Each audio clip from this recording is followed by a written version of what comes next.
Welcome back into Thimbleberry U. I am John Jag Gay. I'm joined as always by Amy Walls from Thimbleberry Financial. Happy New Year, Amy. Happy New Year, Jag. Hope your holidays were good. And yours as well. So we're celebrating a new year. So in that spirit, we're talking about celebrating successes today.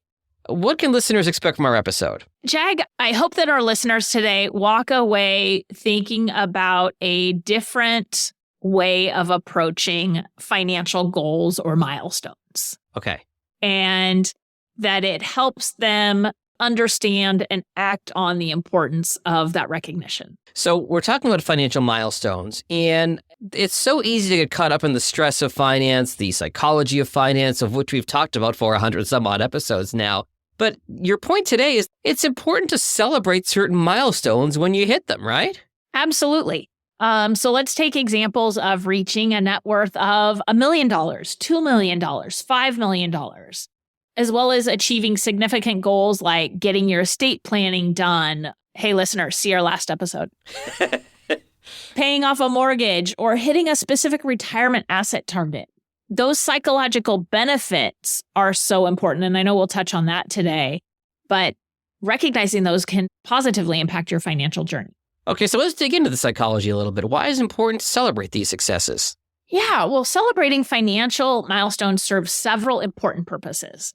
First, it provides motivation and a sense of achievement. Mm-hmm. When someone sets ambitious goals and reaches them, it's important to acknowledge that hard work and dedication, right? It takes effort to reach a goal, especially when it's a big goal.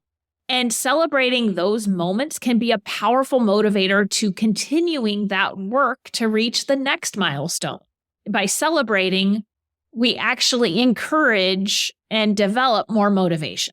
Okay, so it's all about staying motivated on that journey. What else does celebrations bring to the table? They also reinforce behavior and habits. Yeah. Right? So when someone sees the positive results of their financial decisions, it reinforces the idea that they're on the right track.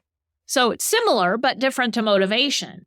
And that reinforcement can be a good reminder of the importance of disciplined savings, investing, and planning for the future. You know, on the flip side of things, if you make some poor financial decisions, in a sense, you're punished because you may not be able to afford a bill, or you may not be able to go out to dinner that weekend. You have to cut your grocery budget back, whatever the circumstance might be. But this is the flip side of that is rather than just being punished for any bad decisions you make, it's important to reward the good decisions you make. Absolutely. And I think the thing to remember here, if we think about life and we think about growing and learning, my take, and I understand that this is generally known, but I couldn't cite any specific studies off the top of my head, we learn better from making mistakes. Sure. Right? As long as we're open to learning from them and making changes, we learn from our mistakes. Mm-hmm. And I learn a lot more from my mistakes than I do from my successes. And so therefore, my successes often go unnoticed. They don't feel important and valuable. And what sticks out, you know, given all of our conversations over 102 episodes now about bias, yes, are the mistakes that I've made. Yet the celebrations reinforce the positive and how far we've come and what those mistakes or, you know, going down the wrong path, if we don't want to call it a mistake. In some cases, it's just off-trail exploration. You know, it's what they have led us to. So by focusing on that progress and appreciating the journey we've been on and where we've gotten to, we can actually reduce stress and anxiety related to financial matters. And that's huge. That is the selling point right there. Reducing stress when related to finances. If I could fly that above us on a plane right now, I would. Okay. You mentioned specific financial milestones earlier, like reaching a net worth of $1 million, $2 million or more. Can you share some insights on how to celebrate some of these achievements?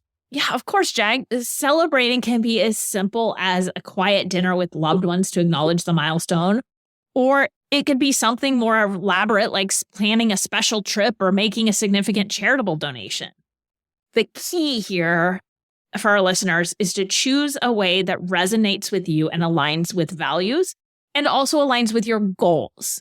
So, for example, maybe my net worth, I hit $1 million. Mm-hmm. That's probably not the kind of thing I'm going to throw a $15,000, $20,000 party to celebrate. That would kind of defeat the purpose, yes. Exactly. So it needs to be right-sized, but maybe, and in fact, studies show this is one of the best ways to go into retirement. You've retired. You're okay. Your financial advisor has said, yep, you're A-okay to retire. One of the best things you can do is retire to something. So rather than retiring and being at home at the beginning, yes, retiring and taking a big trip. Yes. Can be a very good thing to do it. So you've got something from going from being at work to being at home. So it serves the purpose of bridging that gap and a celebration. It's almost like you're shaking the Etch-a-Sketch and clearing it. I'm a dated reference, I know, but you're kind of like having that reset. And I think it's important, too, to do something that you're going to enjoy because the idea is to reward yourself for reaching that milestone. I know, and that depends on age, too. I'll give birthdays for an example. My 30th birthday, we rented out the back of a nightclub, and I had a bunch of friends come, and we drank and had a great time. My 43rd birthday last month, my wife and I went to a steakhouse and had dinner, just the two of us. These things change as you approach different phases of your life.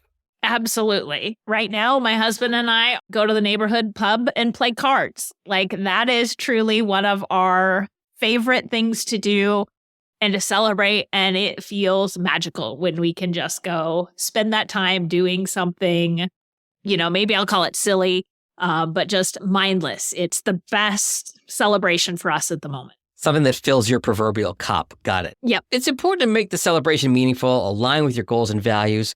What about other milestones like, we talked about dollars, but estate planning, paying off a mortgage? You could throw a mortgage burning party. How many of us now have fire pits in our backyards? And maybe, even print out, since we do so much online, those statements and burn them and celebrate, with family and friends.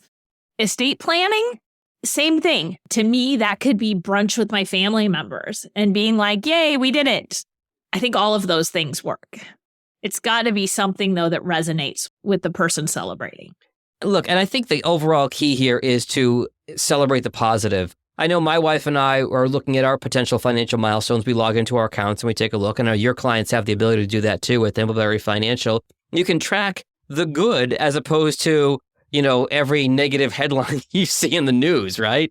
Absolutely. And, and saying that, it's going to go up and down. Yeah. But overall, you're making progress, and we want to celebrate the progress. I like that, progress. Any final thoughts before we wrap up today, Amy? It's really easy to think, I don't need to set small financial goals. I'm focused on the bigger things, retirement, and my kids' college. Yeah. But by setting some of these smaller goals and celebrating them, we know we have more positive thoughts, less anxiety, less stress about money. And it can create more gratitude and thankfulness. And so I would just encourage our listeners to think about setting those small goals and track them. Maybe it's once a month, maybe it's every 6 months, depending on how far off you are, in order to have something really fun and positive to celebrate. I like it. Celebrate the positive as we roll into 2024. Amy, if our listeners have questions about their financial future, planning, celebrating the milestones, getting to the milestones, any of the above, how do they best find you and your team at Thimbleberry Financial? They can find us by giving us a call at 503-610-6510, or they can find us online at thimbleberryfinancial.com. Good stuff as always, Amy. We'll talk soon. Sounds great, Jag.